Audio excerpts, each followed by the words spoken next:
આપણું શરીર જુદા જુદા તંત્રો અવયવોનું કોમ્બિનેશન છે.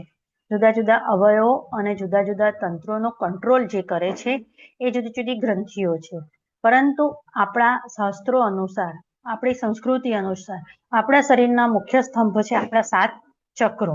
એ 7 ચક્રો જો આપણે બેલેન્સ કરીએ તો આપોઆપ આપણું શરીર સ્વસ્થ બને છે.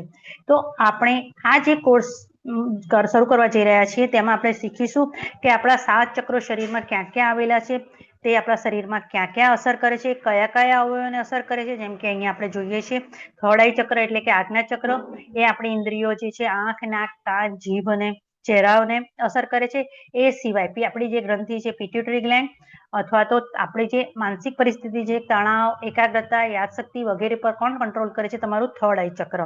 તો આ જે થર્ડ આઈ ચક્ર ઇમ્બેલેન્સ થાય તો આ બધા જે અવયવો છે એને લગતા રોગો થાય.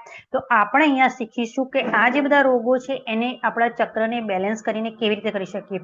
એના માટે આપણે અહીંયા પાણીનો ઉપયોગ કરીએ છીએ. પાણી એ સૌથી ઝડપી રિસેપ્ટર છે. કોઈ પણ પોઝિટિવ કે એનર્જી જે છે, નેગેટિવ એનર્જી, એને પાણી સૌથી પહેલા ગ્રાસ્પ કરે છે. તો એ કેવી રીતે તમે પાણીનો ઉપયોગ કરી, કેવી રીતે કયા આ કલર મુજબ એ પાણી બનાવી અને તેને એનર્જીથી ચાર્જ કરી અને તમે તમારા રોગોને કેવી રીતે દૂર કરી શકો છો તે આપણે આ ક્લાસમાં જોઈશું.